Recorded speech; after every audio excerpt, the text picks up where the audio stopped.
नमस्कार, आप देख रहे हैं साधना न्यूज और मैं हूं आपके साथ रीना। सीएम डॉक्टर मोहन यादव ने शनिवार को अचानक यूनियन कार्बाइड फैक्ट्री पहुंच गए, ठीक उसी स्थान पर जहां दुनिया की भीषण त्रासदी लोगों को झेलना पड़ी थी।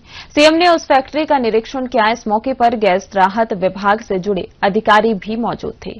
सीएम ने उनसे काफी देर तक चर्चा की। यह फैक्ट्री 50 एकड़ जमीन पर बनी है। इससे एक दिन पहले शुक्रवार को भोपाल जिला प्रशासन, गैस राहत विभाग के अधिकारी इस फैक्ट्री और जमीन से जुड़ी फाइलों को देख रहे थे।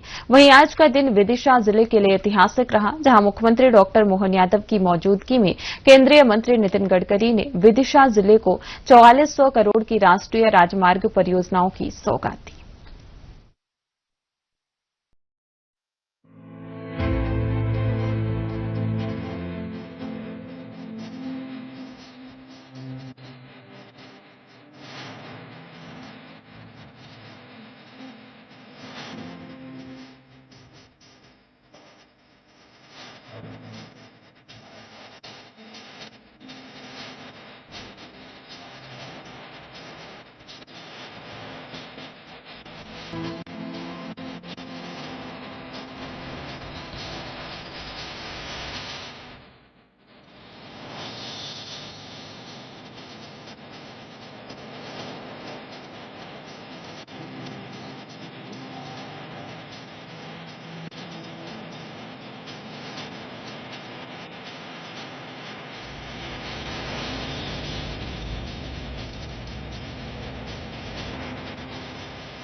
मुख्यमंत्री डॉक्टर मोहन यादव ने शनिवार को भोपाल के आरिफ नगर स्थित यूनियन कार्बाइड फैक्ट्री का निरीक्षण किया और अधिकारियों को आवश्यक दिशा निर्देश दिए। इस दौरान मुख्यमंत्री डॉक्टर मोहन यादव ने कहा कि भोपाल स्थित यूनियन कार्बाइड कारखाने से जहरीले गैस का रिसाव कांग्रेस के शासनकाल में घटी मध्य प्रदेश ही नहीं, देश की सबसे भीषण त्रासदी थी। साल 1994 में 2 और 3 दिसंबर की रात इस फैक्ट्री से मेथाल आइसोसाइनेट गैस के दुष्प्रभाव के कारण भोपाल में मौत का तांडव हुआ था। गैस कांड के बाद कांग्रेस शासन ने इस क्षेत्र को लावारिस छोड़कर ही पार किया। उन्होंने फैक्ट्री में फैले जहरीले कचरे को हटाने के लिए कोई निर्णय नहीं लिया और इस डरावने कांड में फैक्ट्री को भूतिया बनाने का काम किया। कांग्रेस के लोगों ने फैक्ट्री के मालिक एंडरसन को यहां से भगाने में मदद की। इसके लिए नेता प्रतिपक्ष राहुल गांधी को माफी मांगनी चाहिए। केंद्र में यूपीए सरकार रहते हुए भी इस क्षेत्र के विकास के लिए कोई काम नहीं किया गया। अब हमारी सरकार ने कोर्ट के सभी निर्देशों पर अमल करते हुए पिछले साल यूनियन कार्बाइड के जहरीले कचरे का निष्पादन कराया। ये दुनिया के लिए संदेश है कि किस प्रकार आधुनिक वैज्ञानिक तरीकों को अपनाकर जहरीले कचरे को खत्म किया जा सकता है, जिससे मानव जीवन और पर्यावरण को कोई हानि न हो। राज्य सरकार ने इसे काले कलंक को राजधानी के माथे से धोने का काम किया है। इसके लिए सभी संबंधित अधिकारी बधाई के पात्र है। पहली बार इस यूनियन कार्बाइड के प्रांगण में निरीक्षण करने के लिए कोई मुख्यमंत्री आया है। राज्य सरकार गैस पीड़ितों के साथ हर कदम पर साथ खड़ी हुई है। मध्य प्रदेश के इतिहास में एक ऐसी भीषण त्रासदी जो केवल प्रदेश ने, देश के अंदर भी इतनी भीषण त्रासदी इस प्रकार की गैस के निकलने से कोई हुई नहीं थी। जितना बड़ा कलंक कांग्रेस के शासनकाल में 1984 में 2-3 दिसंबर की रात को यहाँ भोपाल में इसी स्थान पर भीषण मौत का तांडव हुआ था। और बड़ा आश्चर्य है, मिथाइल आइसोनेट जिस प्रकार का ये जहर है और इस प्रकार के जहर को 25 साल तक कांग्रेस के शासनकाल ने फिर पटक के रखे हुए लोगों के लिए इस डरावने स्थान को भूतिया बनाने का जो निर्णय किया था, हमारी सरकार ने कोर्ट और कोर्ट की व्यवस्थाओं में जवाबदारी के साथ निर्वहन करते हुए और आज भी हम उस तमाम जो इस घटना के कारण काल कवलित हुए, जिनकी दुखद मृत्यु हुई या वो बीमार हुए, उनके साथ सभी प्रकार की सहानुभूति के साथ उनके जीवन के उस कठिनाई के क्षण में सरकार खड़ी भी है। लेकिन आश्चर्य है, कांग्रेस ने एक के बाद एक पाप की। पहले तो इस क्षेत्र को लावारिस छोड़ दिया, यहाँ जहर पड़ा रहने दिया और इस जहर के निष्पादन को लेकर के भी वो टालामटोली करते रहिए। मुझे इस बात का संतोष है कि हमारी सरकार ने गए साल जनवरी में यहाँ का सारा जहर और हमारे यहाँ के इस प्रकार के जहर से निपटने के सारे अधिकारियों को मैं बधाई देना चाहूंगा, जिन्होंने कोर्ट के डायरेक्शन के आधार पर उसका यूनियन कार्बाइड के जहर को लेकर के न केवल कोर्ट के मार्गदर्शन में उसका निष्पादन कराया, उसको जलाया, राख किया, बल्कि पूरे प्रदेश को महफूज करके दुनिया के अंदर ये संदेश दिया कि इस प्रकार से जहर के ऐसे खतरनाक रसायन से निपटने के लिए भी हमारे यहाँ के विज्ञान ने, हमारे वैज्ञानिकों ने, हमारे लोगों ने अच्छी प्रगति करके उससे निपटने के लिए मानव हानि को बचाते हुए, खासकर कोई किसी प्रकार की जनहानि न हो, इस प्रकार के प्रबंधन करते हुए उस घटनाक्रम को, अतीत के घटनाक्रम के काले कलंक को धोने का प्रयास किया।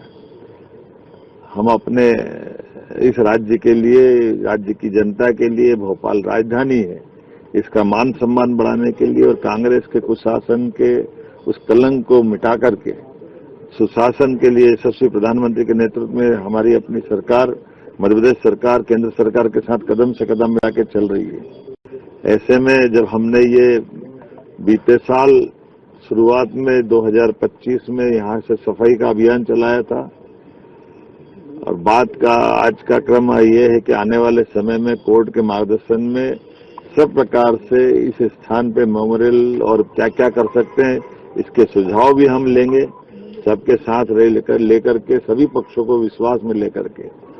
इस जगह पर मैं ये जरूर बोलना चाहूंगा, कांग्रेस ने न केवल यहाँ लोगों को मरने के लिए छोड़ा, बल्कि उससे बड़ा पाप यहाँ के इस यूनियन कार्बाइड के मालिक एंडरसन को भगाने में भी कांग्रेस के ही लोगों ने बड़ी मदद की। राहुल गांधी को माफी मांगना चाहिए। अपने उस शासनकाल को लेकर के उनके ही जवाबदार दादी और पिता के शासनकाल के समय में भी यह कलंक बना रहा। मनमोहन सिंह की सरकार में भी यहाँ पर कुछ नहीं किया गया। मैं उम्मीद करता हूं कि आज के इस अवसर पर हमारी सरकार जब सब क्षेत्रों के एक एक बंद पड़ी इंडस्ट्रियों के लिए वहां रोजगार के अवसर भी ढूंढ रही है, नवनिर्माण के लिए भी आगे बढ़ रही है, सभी प्रकार के वातावरण से निपटने का मध्य प्रदेश अपने आप में साहस भी जुटा रहा है। और मुझे इस बात की प्रसन्नता है कि हम एक के बाद एक ऐसे नए काम को हाथ में लेकर के लगातार आगे बढ़ रहे हैं। ऐसे में भोपाल को मेट्रोपॉलिटन सिटी बनाने का जो हमने निर्णय किया है, तो मेट्रोपॉलिटन से बाकी दायरा तो इसको बढ़ाया हमने 6 जिलों से जोड़ने का, लेकिन भोपाल के अंदर भी विकास की बहुत बड़ी अलग अलग प्रकार की जहां जहां रुकावटें, उन रुकावटों के बाधा हटा करके हम इसको विकास के कारवां में कदम से कदम मिला के चलने के लिए प्रेरित करने का काम कर रहे हैं। आज के इस अवसर पर मेरा आना भी उसी कड़ी का एक हिस्सा था, जब हमने बीते साल इस जहर को हटाया और ये जानकारी आई कि पहली बार इस कैंपस में कोई मुख्यमंत्री आए। इस तरफ झांकना भी पसंद नहीं करते थे कांग्रेस के शासनकाल में जो हालत हुई थी। मैं दोबारा इसमें ही कहना चाहूंगा कि आइए हम सब मिलकर के यशस्वी प्रधानमंत्री के नेतृत्व में लगातार ऐसे कामों के आधार पर जहां कहीं कोई घटना हुई, दुर्घटना हुई, उस दुर्घटना से सबक लेते हुए भविष्य में ऐसी कोई दुर्घटना न घटे और ऐसी घटनाओं के बाद भी हमारा समाज अपनी धारा में बहता रहे, विकास का कारवां चलता रहे। सरकार का मतलब जीवंतता, और जीवंतता चुनौतियों को सहन करके साहस से आगे बढ़ने का अवसर देती है। इसलिए प्रधानमंत्री के शब्दों में आपदा में से अवसर निकालना और उत्साह बढ़ाना जनता का, ये आज का दौर इसी बात के लिए प्रेरित करता है। आज का इतना ही कहना पर्याप्त है मेरी अपनी ओर से। आज जब मैं यहाँ से विदिशा जा रहा हूँ, हमारे माननीय सड़क परिवहन मंत्री श्रीमान नितिन गडकरी जी 5-1 मिनट में भोपाल लैंड करने वाले हैं। ऐसे में कई 4,000-5,000 करोड़ की बहुत सारी सड़कों की, राजमार्गों के भूमि पूजन, लोकार्पण की सौगात मध्य प्रदेश को मिल रही है। एक के बाद एक सिलसिले जारी है, जिसके बलबूते पर हमारा राज्य लगातार आगे बढ़ेगा, उन्नति करेगा। मेरी अपनी ओर से माननीय नितिन गडकरी जी का भी हार्दिक अभिनंदन, और कृषि मंत्री शिवराज सिंह जी चौहान के संसदीय क्षेत्र में हम और वो मिलकर के हमारे अपने इस भोपाल के अंदर कई प्रकार की सौगातें देंगे। बहुत बहुत धन्यवाद। मध्य प्रदेश के विदिशा जिले में आज का दिन ऐतिहासिक सौगातों से भरा रहा। विदिशा को 4,400 करोड़ के राष्ट्रीय राजमार्ग परियोजनाओं की सौगात मिली है। केंद्रीय मंत्री नितिन गडकरी ने परियोजनाओं का शिलान्यास और लोकार्पण किया। साथ ही सड़क सुरक्षा को लेकर भी बड़ा कदम उठाया गया है। विदिशा में एक और सागर जिले में 2 आधुनिक ड्राइविंग ट्रेनिंग सेंटरों का लोकार्पण और शिलान्यास किया गया, जिससे वाहन चालकों को बेहतर प्रशिक्षण मिल सकेगा। भोपाल से विदिशा, विदिशा से ग्यारसपुर, ग्यारसपुर से राहतगढ़ और राहतगढ़ से बेरखेड़ी तक 4 लेन चौड़ीकरण कार्य की शुरुआत हुई। इसके साथ ही सागर वेस्टर्न बाईपास के ग्रीनफील्ड 4 लेन सड़क निर्माण की नींव रखी गई। रतापानी वन्यजीव अभयारण्य क्षेत्र में ओबेदुल्लागंज से इटारसी खंड का 4 लेन चौड़ीकरण जनता को समर्पित किया। वहीं CRIF योजना के तहत बने दहेगांव से बमहोरी मार्ग का भी लोकार्पण हुआ। सड़क इंफ्रास्ट्रक्चर को लेकर केंद्र और राज्य सरकार ने आज बड़ा संदेश दिया है। NH-46 पर 5 अंडरपास, भोपाल विदिशा 4 लेन समेत कई अहम परियोजनाओं का शिलान्यास और लोकार्पण किया। 4,400 करोड़ रुपए की सौगात से विदिशा और आसपास के इलाकों को नई रफ्तार मिलने का दावा है। कार्यक्रम के दौरान मुख्यमंत्री डॉक्टर मोहन यादव ने प्रधानमंत्री नरेंद्र मोदी और सड़क परिवहन मंत्री नितिन गडकरी को 20,000 करोड़ के विकास कार्यों की सौगात प्रदेश को देने के लिए धन्यवाद दिया और मोदी जी के कार्यकाल को विक्रमादित्य के काल के समान बताया। साथ ही सीएम ने रायसेन में मेडिकल कॉलेज खोलने की घोषणा की। सीएम डॉक्टर मोहन यादव ने कांग्रेस पर निशाना साधते हुए कहा कि जो काम करता है वो राज करता है। कांग्रेस पार्टी तीसरी बार घर बैठने का रिकॉर्ड बना रही है। कार्यक्रम को संबोधित करते हुए केंद्रीय मंत्री नितिन गडकरी ने कहा कि इस देश में पैसे की कमी नहीं है। देश में गांव, गरीब, मजदूर, किसानों के लिए ईमानदारी से काम करने वाले नेताओं की जरूरत है।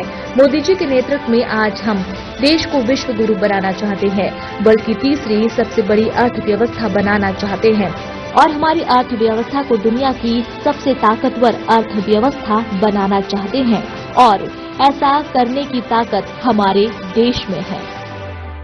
नितिन गडकरी जी देश में सबसे पहले मुंबई और पूना एक्सप्रेस वे बना के एक नई सड़क क्रांति खड़ी करने वाले नितिन गडकरी जी, मैं एक बार फिर से हृदय से आप आए हैं विदिशा की इस पवित्र धरा पर और हमारा निमंत्रण स्वीकार करके आए हैं। विदिशा हो, रायसेन हो, सीहोर हो, देवास का खातेगांव हो, सभी जिलों की जनता की ओर से आपका हृदय से स्वागत करता हूं, अभिनंदन करता हूं।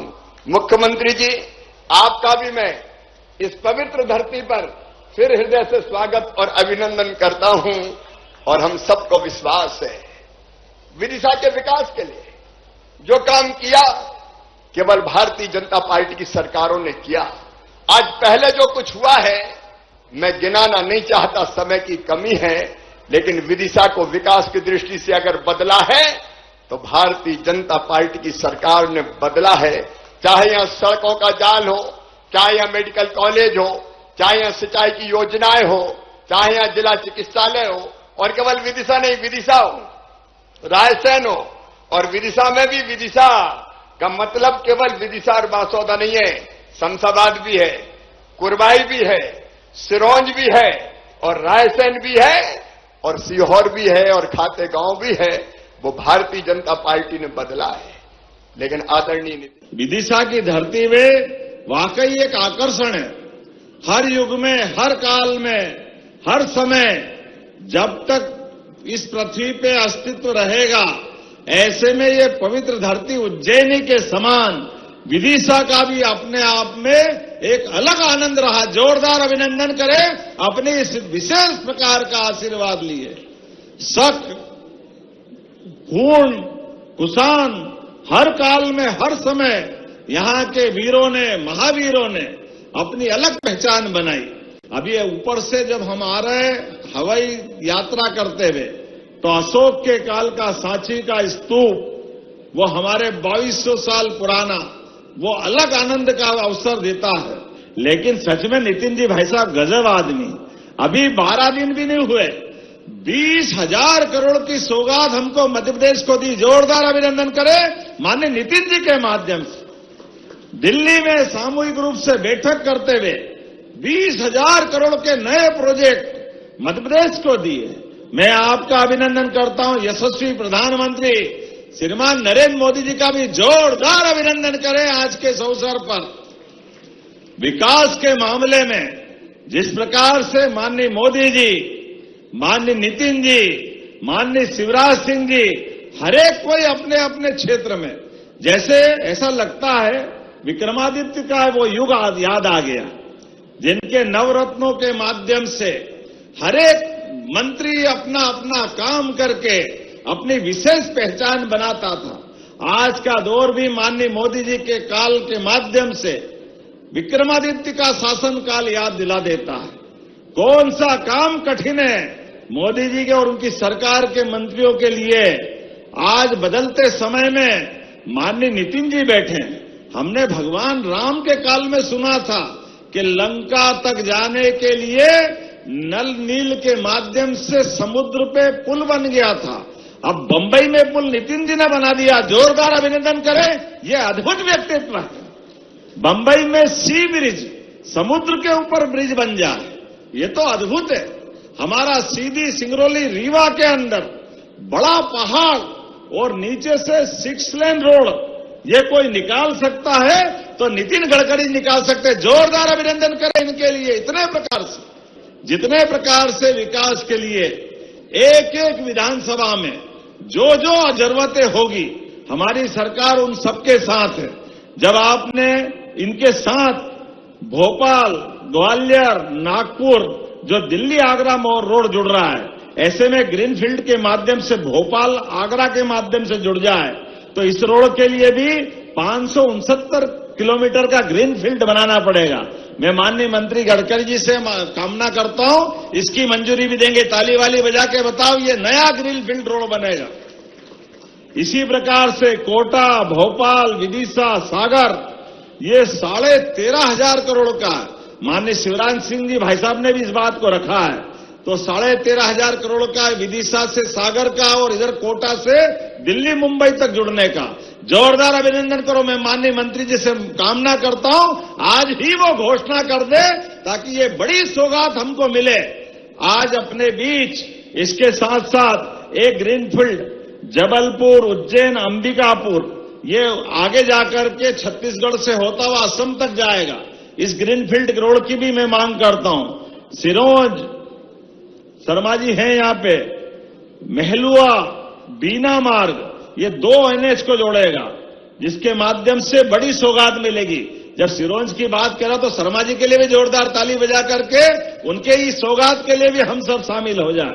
इसी प्रकार से आपने कहा मां नर्मदा के किनारे सब्ज में नर्मदा मैया की बहुत कृपा है, सब प्रकार से आशीर्वाद देती नर्मदा मैया। बोले नर्मदे महारानी की।